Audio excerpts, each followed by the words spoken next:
चलो समझे करो, जो कर पाओ तो करो, करो तुम भी करो। कहाँ करे भैया? यहाँ दिशा सूर्य लिखा हो। अरे हिया मंगल ग्रह लाख बचा लिखा देव लिखा भाई। अभी का 15 नहीं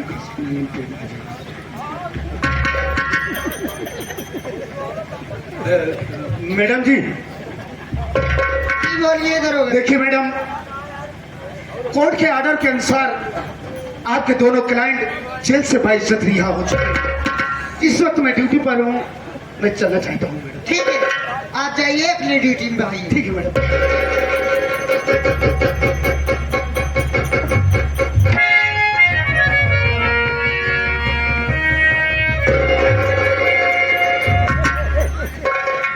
जाओ साले दरोगा, एक ना एक दिन तेरी खबर जरूर लूंगा। वो साला लौटानवा, उसे साले को तो लौटा के मारूंगा। छोड़ मुन्ना जाने दे। अरे आप नहीं जानते भैया, ये दोनों मुझे बहुत मारे थे और मैं इन दोनों की खबर जरूर लूंगा। चल वक्त आने पर। एक बात नहीं समझा मुन्ना कि हम दोनों भाई तो जेल में थे, हमारे केस को लड़ने के लिए वकील कौन किया और कौन ऐसा नेक वकील है जो हम दोनों भाइयों की पैरवी करके हमें कोर्ट से 22 बरी करा के रिहा। शायद आप भूल गए हैं भैया, उस दिन मैं आपसे बताया था कचहरी में कि हमारी मुलाकात एक वकील साहबा से हुई है। हाँ, ये उन्हीं वकील साहबा की देन है जो आज हम दोनों भाई जेल से रिहा हो गए, एक दूसरे के सामने खड़े हैं। और वो कोई गैर नहीं भैया, बल्कि वो हमारी पत्नी है। तुमने शादी कर ली? हाँ भैया, इतना वक्त नहीं था, आप तो जेल में थे। जब मैं भीख मांग रहा था तभी हमारी मुलाकात हुई और कहने लगी कि तुम मुझसे शादी कर लो तो तुमसे वादा करती हूँ कि तुम्हारे भैया का केस लड़ूंगी, तुम्हारे घर के जो हालात सब खराब है ठीक कर दूंगी, पैसे की जरूरत है पैसा दूंगी। वो बेचारी इतना नेक है, जितना वादा की थी भैया बाखूबी उसने अपना वादा निभाया। जब से हमारी जिंदगी में आई तब से मैं जान लीजिए कि किसी चीज की दिक्कत नहीं हुई। ठीक है, हमसे भी जरा मिलाओ। मिलाता हूँ भैया। ममता भैया तुमसे मिलना चाहते हैं, जो कुछ पूछे साफ साफ बोलो, बात करो। कहिए भैया, क्या कहना चाहते हैं? वकील साहब, आपने जो एहसान हम दोनों भाइयों के ऊपर किया, मतलब मैं अपनी जान भी दे दूं तो आपके एहसानों से उल्टी नहीं हो। भैया आप ये कैसी बात कर रहे हैं? अरे मैं आपके घर की बहू हूँ और क्या मैं अपने घर के लिए इतना भी नहीं कर सकती? भैया अगर आपको ये एहसान ही लग रहा है तो आप मेरा एहसान उतारना ही चाहते हैं तो आप मुझको इतना आशीर्वाद दीजिए कि मेरा पति जहाँ भी रहे सदा सलामत रहे। भैया सदा सुहागन रहो, दूध हो। आपने देखा ना भैया कि ये और ये मंत्री मक्खनलाल की बहन है। मंत्री में और ममता में कितना फर्क है, जमीन आसमान। हाँ मुन्ना, तो मैं देख रहा हूँ, लेकिन एक बात करूँ, चल पहले घर चलते हैं। आप ठीक कहते हैं भैया, न जाने भाभी माँ किस हाल में होगी। हाँ मुन्ना, अगर आपकी इजाजत हो तो ममता को भी साथ में लिवा के चल। आओ ममता।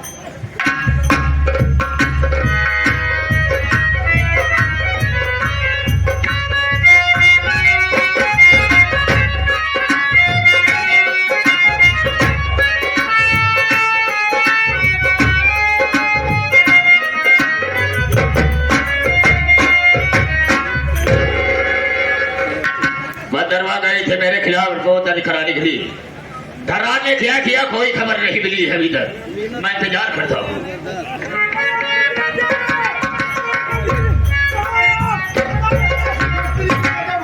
धर्राज तुझे क्या हो गया, क्यों घबराया हुआ है, बात क्या है? मंत्री जी एक गिलास पानी मिलेगा? पानी? अरे हो क्या गया है तुझे? अरे बहुत गजब हो गया मंत्री जी। क्या? ये आप अच्छी तरीके से जानते हैं कि आपकी बहन ममता जो है रंजीत और राजेश का केस लड़ रही थी। हाँ हाँ, इसको अच्छी तरह से जानता हूँ। अरे मंत्री जी गजब ये हो गया कि आपकी बहन ममता जो है उन दोनों का केस जीत गई और वो दोनों को जेल से बाइज्जत रिहा हो गए। मंत्री जी अब क्या होगा? एक काम कीजिए मंत्री जी, आप मेरा इस बलरामपुर थाने से ट्रांसफर करिए, दूसरी जगह करवा दीजिए, मैं यहाँ नहीं रहूंगा। चोरी हो गया है, इतने में घबरा गया। मैं हूँ, क्यों परेशान होता है? वो दोनों बहुत गुस्से में हैं। इंस्पेक्टर खर्राज, वो न था कितना मैंने उसे समझाया कि उसका केस नहीं लड़ेगी, लेकिन अपनी आदत से बाज नहीं आई। वो बार बार मेरे रास्ते का खाटा कर रही है, रोड़ा कर रही है। तो कुचल दो उस रोड़े को, निकाल कर फेंक दो उस कांटे को। मेरे कहने का मतलब समझा नहीं होगा। सुनो मेरी बात को, मैं कहना क्या चाहता हूँ।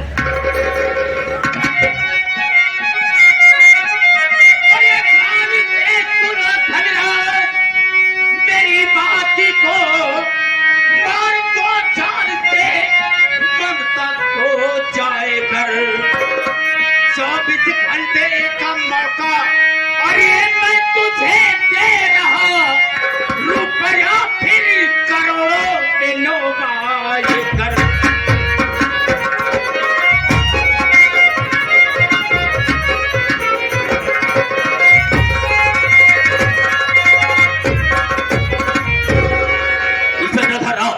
जाओ, हाँ तुझे हुक्म देते हैं कि मार दो ममता को जान से। 24 घंटे का समय तुम्हें दे रहा हूं, और जिस वक्त उसे तुम मार कर आएगा, हम तुझे 1 करोड़ रुपया देंगे। खत्म कर दो, हमेशा हमेशा दीजिए उसे। 1 करोड़ रुपए? हाँ हाँ। तो मंत्री जी मेरी बात सुनिए आप। कहो, कहना क्या है?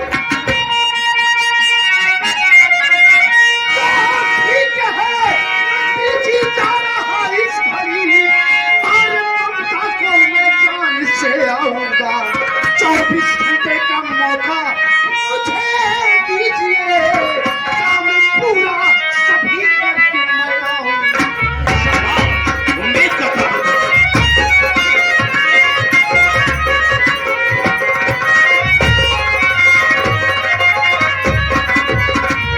मंत्री जी, अगर आप मुझे 1 करोड़ रुपए देने का वादा कर रहे हैं तो मैं इसी वक्त जा रहा हूं और ममता को जान से मार दूंगा। लेकिन मंत्री जी, जिस वक्त में ममता को जान से मारने के बाद यह खुशखबरी लेकर आपकी हवेली पर आऊंगा तो मेरा 1 करोड़ रुपया तैयार रखना। इंस्पेक्टर खर्राव, तुम मेरी आदत से वाकिफ हो कि जो मैं कहता हूं उसे करता हूं। Yes sir. जिस वक्त तू उसे मार कर आएगा, हम 1 करोड़ रुपया तुरंत तुझे देंगे। ओके सर, तो मैं इसी वक्त जा रहा हूं, देरी नहीं करूंगा। ठीक है, चलता हूं। ठीक है माता, बहुत अच्छा किया तुमने मेरे साथ में। तुमने किसी दिन कहा था कि जब मैं आऊंगी तो अपना आधा हक बटाऊंगी। देखता हूं जब तुम दुनिया में रहेगी नहीं तो मुझसे आधा हिस्सा कौन बटाएगा, देखूंगा तुझे।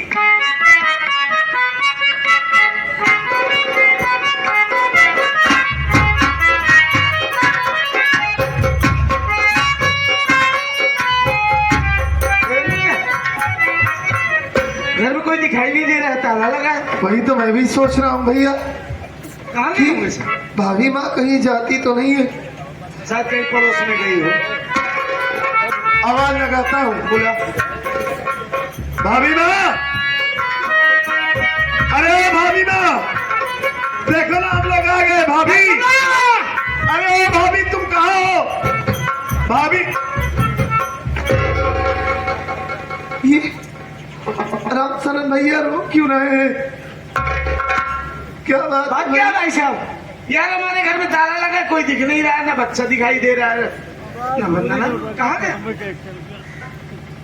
हम सब बताएंगे।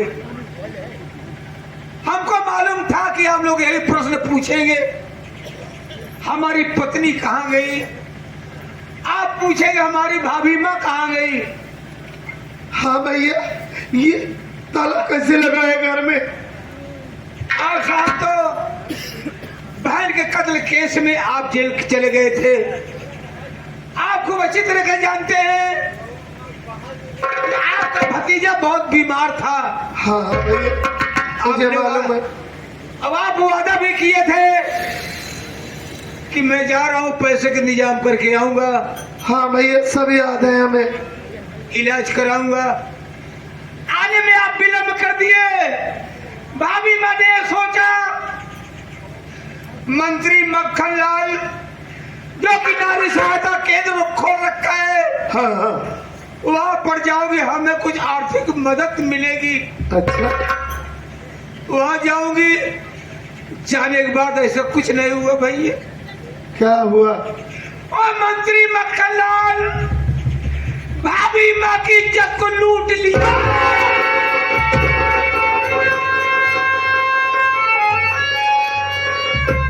नहीं भैया ऐसा नहीं हो सकता। कह दीजिए ये सब झूठ है। ऐसा नहीं हो सकता राजेश, भैया, ऐसा नहीं हो सकता। इज्जत लूटने के बाद और हरामखोर मंत्री मक्खन लाल आपका भतीजा दुधमुहा बच्चा क्या हुआ हमारे भतीजे को? जो कि दुनिया भी नहीं देख पाया था, वो हरामखोर मक्खन लाल अपने पर से कुचल कुचल के मार डाला। साले मक्खन लाल कुत्ते की औलाद, साले तुझे टुकड़े टुकड़े न काटा तो मेरा नाम नहीं। साले नारी साहब क्या खोल रखा है। साले इस हाल में अब लहू की इज्जत से खेलता है। हम तुझे जिंदा नहीं छोड़ेंगे साले। जब बेटा खत्म हो गया, भाभी मैंने सोचा मैं चली जाऊं बलरामपुर थाने, उस हरामखोर के खिलाफ मैं रपट लिखा दूंगी।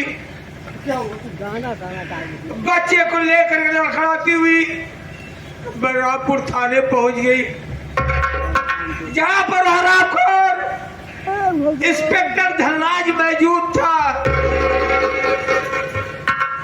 भाभी मैंने कहा कम से कम हमारी FIR दर्ज के लिए साहब, मेरा बच्चा मारा गया, मेरी इज्जत लूट ली गई। ऐसा कुछ नहीं हुआ। और भाभी माँ को मार मार कर थाने से भगा दिया।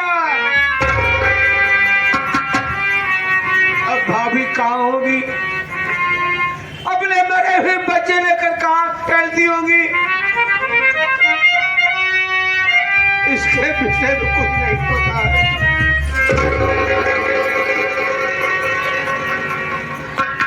चुप हो जाइए भैया, इसमें गलती हमारी है।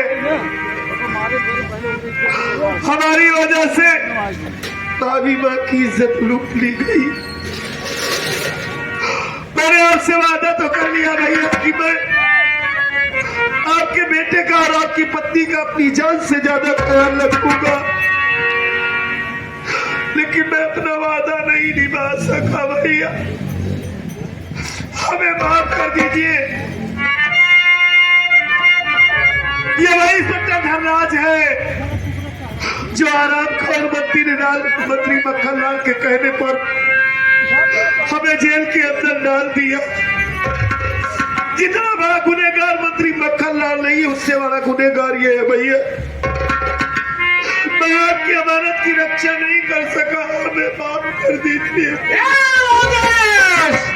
बहुत कई आंसुओं को इतिहास गवाह है। सब गरीब के आंसू सोने बने हैं ना, हमारी नया इतिहास लिखा गया। चल हम जीवन चलेंगे चप्पल और टुकड़े टुकड़े काटेंगे सालों को, मिटा देंगे उनकी हस्ती को।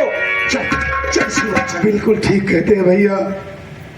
हम जैसे सीधे साधे इंसान की इस दुनिया में कोई कीमत नहीं है। हरामखोर मंत्री मक्खन लाल आज तू मरेगा, हरामजादे धनराज, और तुम दोनों को कुत्ते की मौत मारूंगा। लेकिन यहाँ से चंबल बड़ी दूर है भैया, तो वहां जाने में बहुत देर हो जाएगी। चलिए तुरंत चलते हैं, नहीं तो वो दोनों मक्खन, वो दोनों हैवान साले कहीं यहाँ से भाग न जाए। नहीं जाना पड़ेगा, तू चल चला तुरंत चल।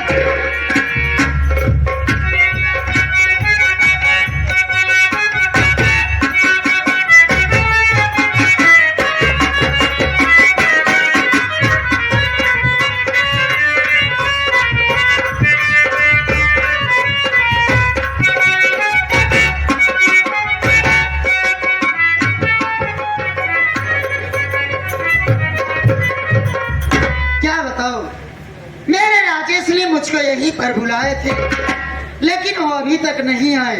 मैं उनका इंतजार करती हूँ।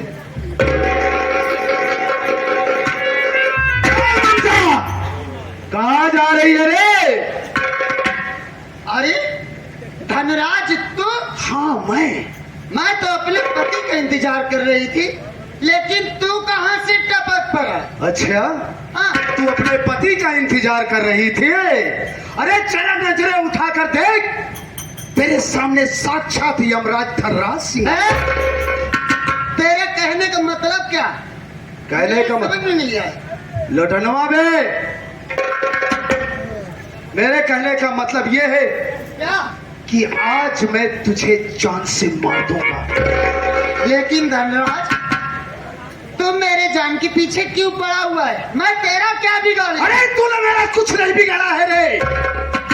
मेरा बिगाड़ा है तो पैसा पैसा पैसा, क्योंकि तेरे भाई मंत्री मक्खनलाल ने तुझे मारने के लिए यहाँ मुझे भेजा है। क्या? मेरा भाई कमीना मुझको मारने के लिए तुझको भेजा है? लेकिन अरे मैं तेरी इज्जत तो लूट, तुझे जान से तो मार ही दूंगा, लेकिन सोच ये रहा हूं तुझे जान से मारने के पहले मैं तेरी इस कतराई हुई जवानी से खेलूंगा, मैं तेरी इज्जत लूटूंगा। अरे मेरी बात सुन भाई,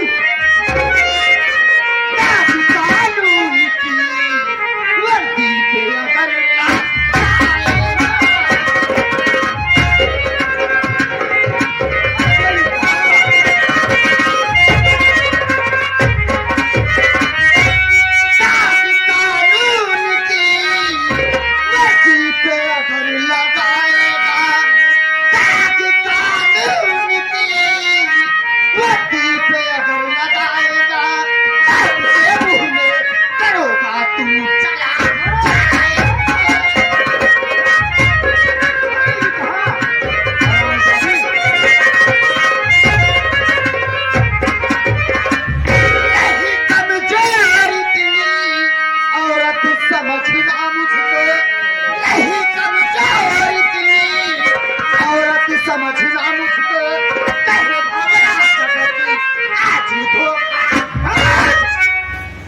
कौन धोखा जगत रे? हाँ, मैं धोखा खाऊंगा? अरे मैं धोखा नहीं खाऊंगा, मैं तो इस कश्मीर के सेब को खाऊंगा रे। अरे आबरू आज तेरी है कमीनी, बच न पाए।